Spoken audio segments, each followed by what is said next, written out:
and today's video is all about detailed discussion on June 2019 UGC NET Yoga question paper.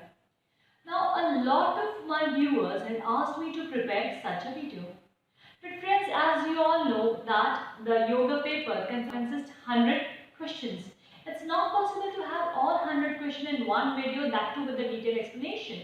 So this series will be divided into small parts of 15 to 20 questions in each video. Now friends, as you know that suddenly UGC has come up with some examination dates. Now if you are not prepared, I would strongly recommend at least go through Patanjali Yoga Darshan, Bhagavad Gita, Hatha Yoga Pradipika, Hiranya Samhita, and a lot of questions on psychology, asanas, some teaching methodology, etc. Now friends, if you have not touched Upanishads at all, I would suggest at least go through the common questions which are asked from Upanishad, like which are the nadis, what are the Mahabhutas, what are the deities for each and every Mahabhuta, what is the main topic of each and every Upanishad.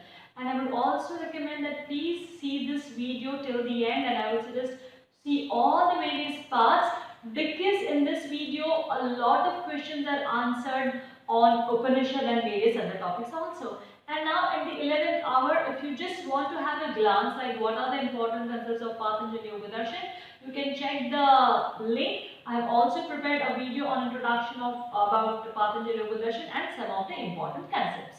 Also there are just two question banks of Hatha Yoga, though the questions are less, but yes, you can also read that because you never know when they will be useful.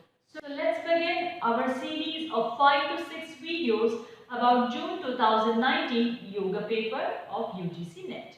Friends, the very first question that was asked in the June 2019 UGC NET paper was, as per Yoga Sutra, by experiencing effective and absolute control over which of the following elements the body of a yogi is effulged with divine light?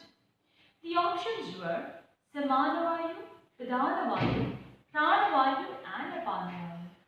And the correct answer is Samanavayu. Now, as you know that this is a question about Siddhi, and the discussion of Siddhi is given in the chapter number 3, that is Vibhuti-pada. Now, the 14th Sutra talks about this concept, that is Samanajaya Jwalanam. So, it says that after having control over Samanavayu, the body of a yogi becomes glowing. Okay friends, so here the word which is used is Jwalanam. One must remember that Jwalanam is not burning. Jwalanam is to glow, glowing. Now the seat of Samana is abdomen. Okay, so when the yogi has mastery or sanyama over Samanavayu, the gastric fire enhances, because of which the digestion improves. And when one's digestion improves and the gastric fire works properly, as a result the body starts to glow. So friends, this was the question about Samanavayu. Similarly, they can also ask you questions about Udanavayu, etc. So I would strongly recommend that whenever you are appearing for UGC NET examinations, make sure you are thorough with the different sutras of Patanjali Yoga Darshan. Now let's move towards the next question. The next question was, match list 1 with list 2 according to the Taittiriya Upanishad. So the first list was about the Tattva and the second list is about the parts. Okay. The first is Shraddha, Rita, Satya and Maha. Okay, and the corresponding list what they had given was tail, head, right wing and the left wing. And the correct answer is option number 4. Okay, according to which Shraddha is the head, Shraddha is the faith. So faith is the head, Rita, that is righteousness, is the right wing, Satya is the left wing and Maha is the tail. Okay, now if you come across Taittiriya Upanishad, the Taittiriya Upanishad has extensive details about Panchakosha theory. So the Brahmanandavalli and the Bhrigavalli, which are the two chapters, they talk about the concept of Panchakosha. Now, this particular explanation can be found in the chapter number 2, section number 4 in the first mantra or the first shloka. Now, this is the description about Vijnanamaya Kosha. Similarly, friends, the way they have asked about Vijnanamaya Kosha, they can also ask you about other koshas. Because in other kosha, head is something else, tail is something else, wing is something else. So you should have some background about it. So friends, according to this mantra or this shloka, the Vijnanamaya Kosha is similar to the Purusha Akar, which is the shape of a being or a human being or any living being. So according to that, Shraddha is the head, the Rudra is the right wing, Satya is the left wing, and the tail is the Mahatvatva. So friends, please, at least if you are not able to read this Upanishad, at least understand this video carefully. So if you have similar questions, you can easily answer. We move to the next question, which is, according to the Geranda Samhita, which Shatkarmas give Divya Drishti? Neti, Trataka, Kapalabhati or Lavliki. So we have to choose the codes. Okay. So the correct answer is A and B are correct. So the A is your Neti Kriya and the B is your Trataka Kriya. Friends, even if you are not very well versed with Geranda Samhita, you can at least apply your brains that it is giving Divya Drishti. Okay, so we know that the Neti Kriya is for especially the sinuses. The Tratak is also for the eyes. So if you practice these two, you can have Divya Drishti. But to be very specific, the first chapter of Geranda Samhita, especially the shloka number 51, talks about the benefits of Neti, which says that the practice of Neti enables one to attain perfection in Khechari. Kapha dosha also can be eliminated and one attains divine vision. That is nothing but the Divya Drishti. Now, the shloka number 54 talks about the benefits of Trataka Kriya. Okay, so it says that with constant practice of Trataka, one can achieve Shambhavi. Defects of the eyes are removed and one attains Divya Drishti. Okay friends, so we know the answer. Your Tratak and your Neti Kriya gives Divya Drishti. So now friends, you can also use your brain for the Lavliki. Lavli is about the abdomen. Okay, so it will not give you the Divya Drishti. So at times, please use your brains. The next question is about the head of God is compared with whom in Mundaka Upanishad. Okay friends, as you must be aware that there are two similar sounding Upanishad, Mundaka Upanishad and Mandukya Upanishad. In a hurry, don't get confused. This is Mundaka Upanishad. Okay.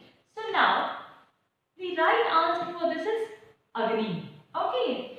So now, the explanation can be found in the chapter number 2, section number 1, mantra number 4, which says that Agni Murdha Chakshushi Chandra Suryo Dishaha Shotre Vagyavrittascha Vedaha Vayu Prano Hridaya Vishwamasya Padabhyam Prithvi Yesha Sarva Bhutantaratma.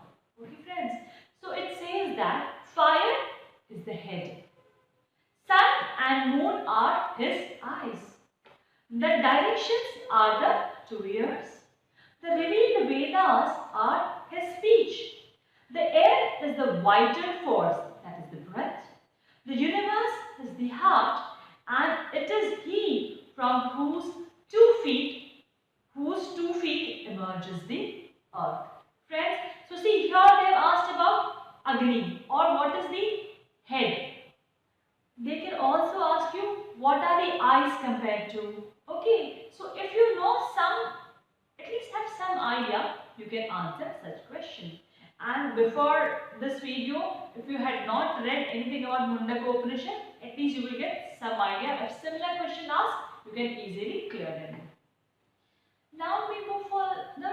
next question, which is arrange the following yogis in ascending order of their birth.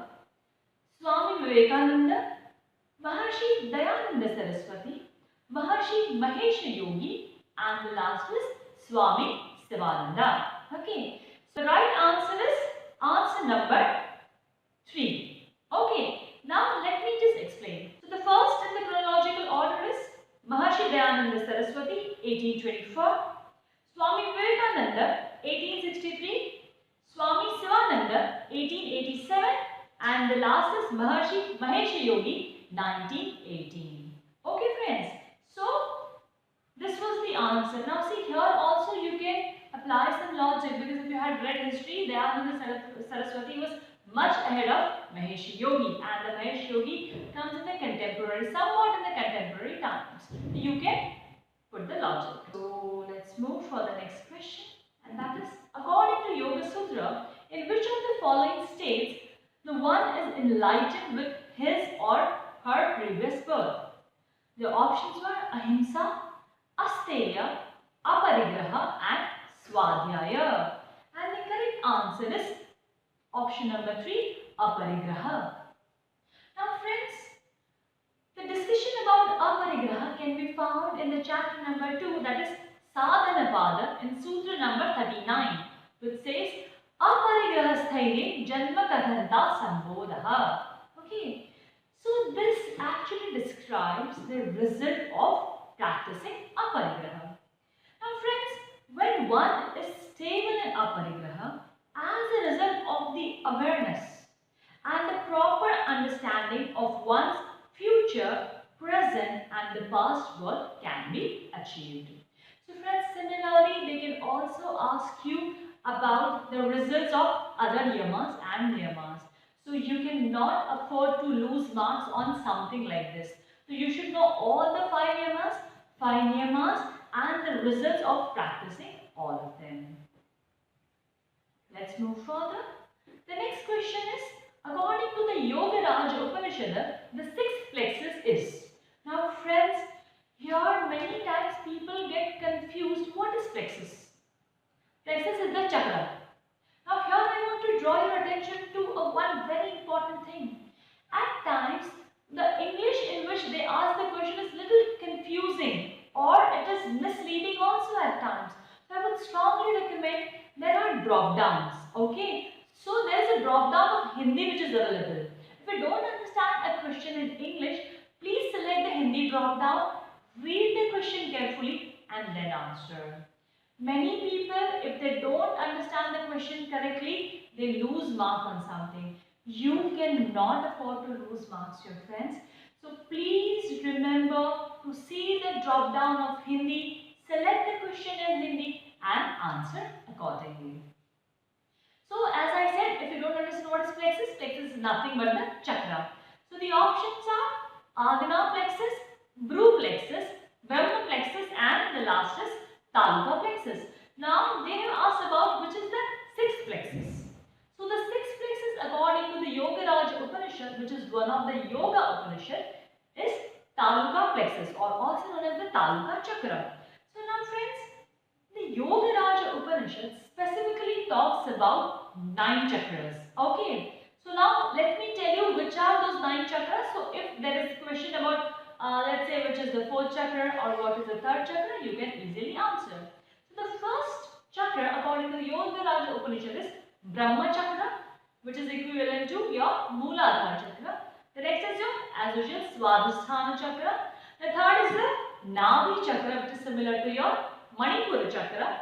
The next is your Hridaya chakra. Hridaya is your Anahata chakra. The next is your Kantha chakra, that is your Vishuddhi chakra.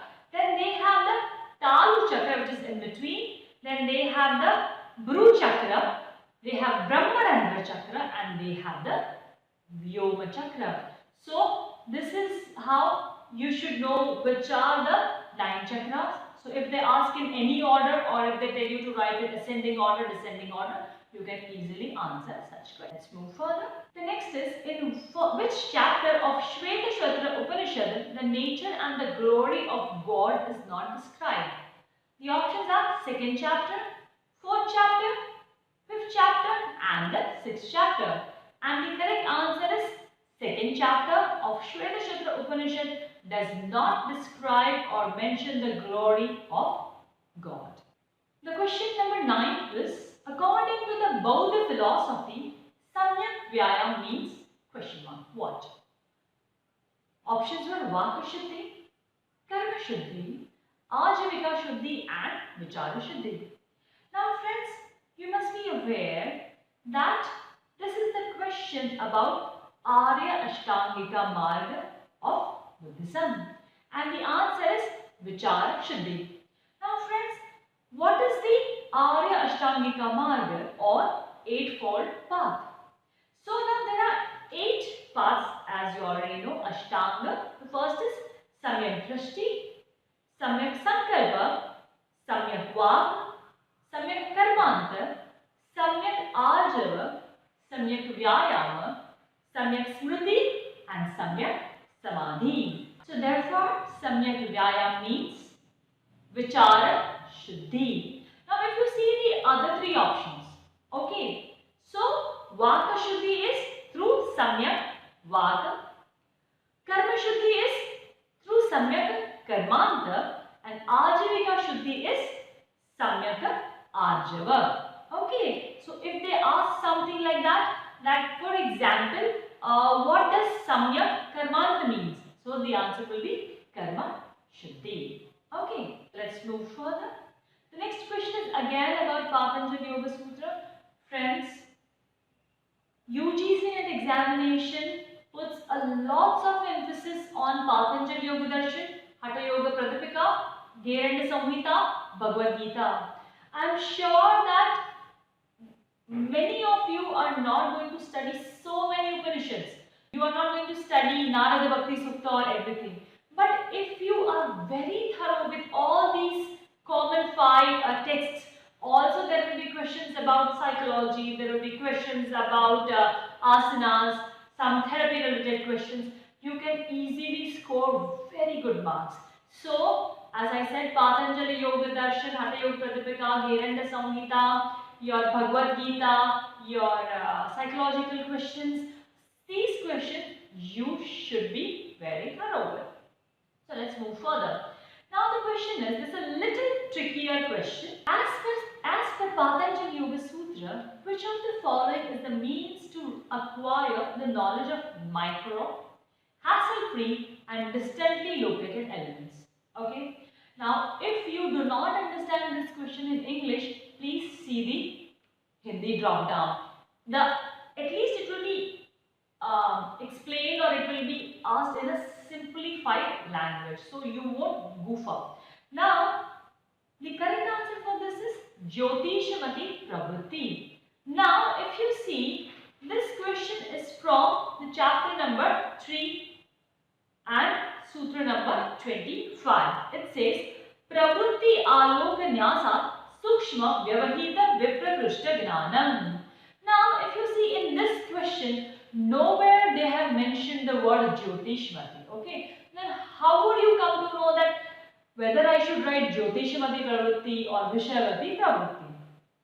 So understand this very carefully. Now friends, the sutra does not consist of the word Jyotishmati. It only says Pravritti Aloka Nyasa. Okay friends.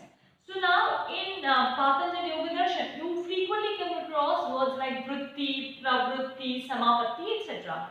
So what is Pravritti? So when the object for the Vritti is fixed, then it is called Pravritti. For Vritti there can be n number of objects, but for Pravritti the objects are fixed. Now there are 2 types of Pravritti, Vishayavati Pravritti and Jyotishamati Pravritti. Now if you see, the concept of Vishayavati Pravritti and Jyotishamati Pravritti also appears in chapter number 1. Okay. So now, when we talk about Vishayavati Pravritti, there are 5 types of Vishaya, okay, towards which the Vrittis are directed. So that is, the Vishaya are Shabda, Sparsha, Rupa, Rasa, Gandha. So it becomes the Vishayavati Pravritti. And now, specific Pravritti, when the person is meditating on the Chitta or a Purusha, that is called Jyotishamati Pravritti.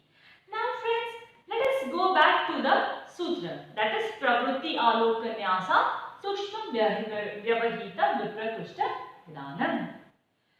Now friends, here one cannot take Vishayavati Pravritti as the answer because the result mentioned here, that is Sukshma Gyan, Vyavahita Gnan, Viprakushta Gnan, that is the knowledge of micro, hassle-free and distantly located elements is not possible with Vishayavati Pravritti. Okay, by having Pravritti on Shabda Sparsha Rupa Rasa Gandha, one cannot have such knowledge. Such knowledge is only possible by meditating again and again on Chitta or Purusha. Therefore, here we need to understand that the sutra is about Jyotishamati Pravritti and not about Vishayavati Pravritti. Okay friends, so I hope this is clear. Remember very clearly, whenever there is a question on Pravritti Aloka Nyasa, you have to consider it as Jyotishamati Pravritti. Okay, let's move further. The next question is, as per Trishika Brahmana Upanishad, main nadis emanating from Kanda are what in number?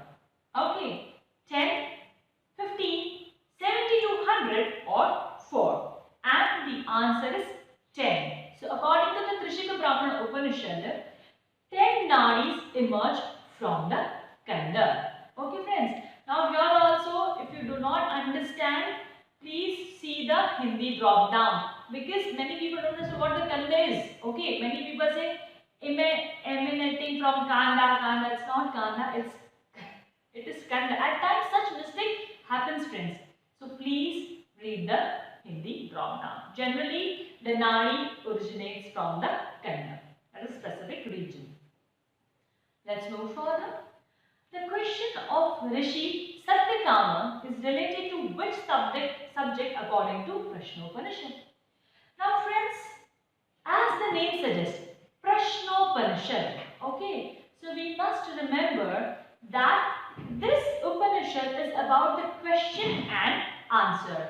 So the questions are asked by the 6 seekers to the sage called Pipalada. Okay, so there was a sage called Pipalada and there were 6 seekers who came and asked them question. So now the question of first seeker is the chapter number 1. Question of second seeker is chapter number 2. So this is how we have 6 chapters in Prashnopanishad. So the question number 1. Okay, before that I will give you the answer. I'm sorry, I forgot to give the answer. The answer is Pranava. Okay, so the question of Satyakama Rishi was related to Pranava. So we also should know, see, if they can ask you such question, they can also ask you which was the question asked by Bhargava Rishi, or Bhargava Rishi asked question on what topic. So you should know. So see, the question number 1 was by Kabandhi. Okay, the name of the seeker was Kabandhi and his question was, how did life begin?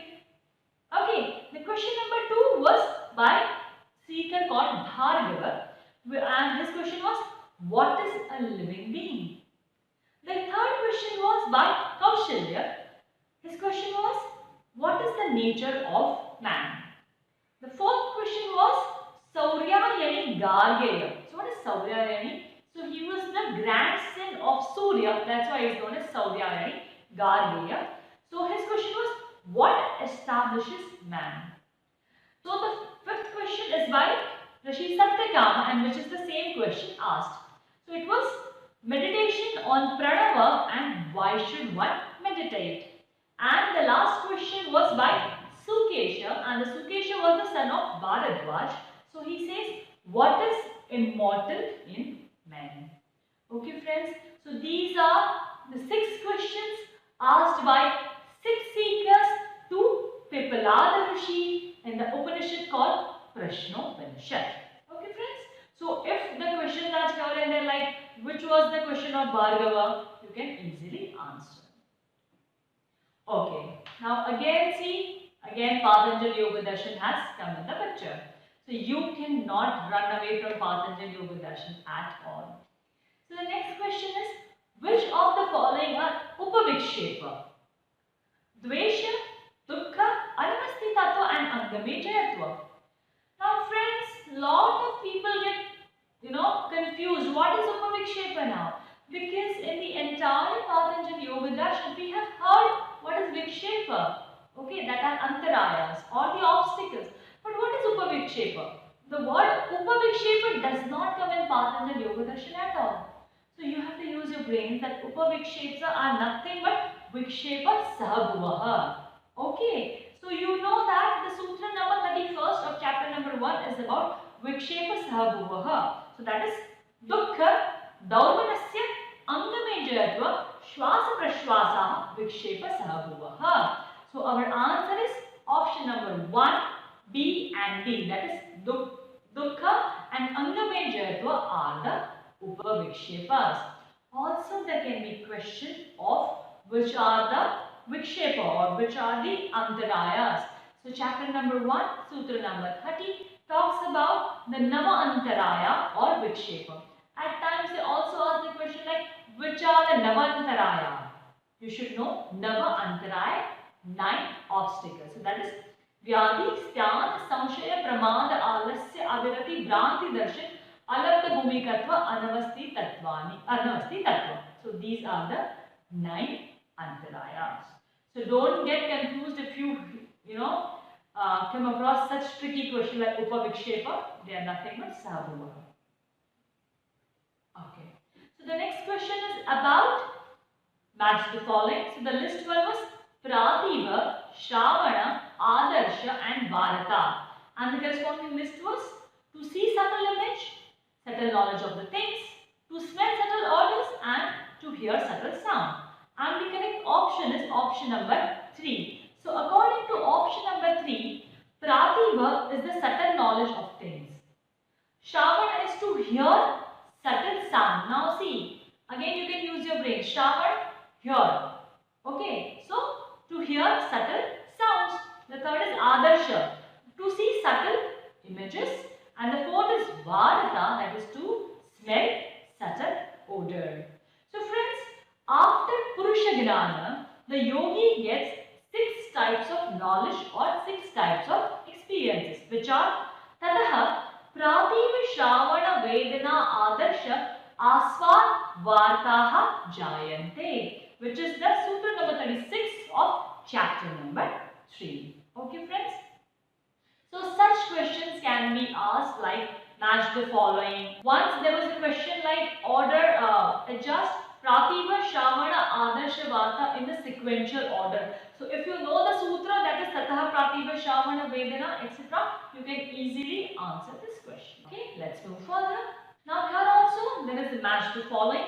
Now if you see friends, the first list talks about the Pancha Mahabhuta and the list 2 talks about the Aradhya Deva. What is Aradhya Deva? The deity for each and every Pancha Mahabhuta. Okay. So the list first talks about Prithvi, Jala, Agni, Vayu, Akasha. Okay. Now friends, at times instead of Jala, they can also use the word Apa. And instead of the word Agni, they can also use the word Teja. So it can be Prithvi, Apa, Teja, Vayu, Akash. Don't get confused, the things are the same. So friends, the corresponding list 2 which is given here is Bhagwan Rudra, Vishrutamukha, Chaturbhuja Narayana, Sadashiva, Chaturbhuja Chandramukha Brahma. Okay, and the correct answer is option number 2. So which says that Prithvi, the Aradhya Deva is Chaturbhuja Chandramukha Brahma. For Jala, Aradhya Deva is Narayana, Chaturbhuja Narayana. Agni, Bhagwan Rudra. Vayu, Vishwatamukha. And Akasha is Sadashiv. Okay friends, as far as my knowledge is concerned, this is given in Yoga Raja Upanishad, but you can also check if something similar is given in the other Upanishads also. Here they have not specified according to which Upanishad they have asked it, but as far as I know it is from Yoga Raja Upanishad. Okay, now the next question is, as per Taittiriya Upanishad, the correct sequence of the origin of Pancha Mahabhut is what? The answer for this is option number 4. Akasha, Vayu, Agni, Jala and Prithvi. Now friends, the explanation can be found in the chapter number 2, section number 1, shloka number 1 or mantra number 1. So it says that from Brahma came Akasha, that is space. From Akasha came Vayu, which is the air. From Vayu came Agni, which is the fire. From Agni came water, which is Jala or Apa. And from water came Prithvi, that is the earth. Friends, if, as again I will say, if you are not going into too much of details of Upanishad, please listen to this video very carefully. You can remember this and you can easily write at the time of exam. The next question is, which of the following muscles are primarily affected during the practice of Uddiyana Bandha? Abdominal muscles, chest muscles, throat muscles, muscles of the back region.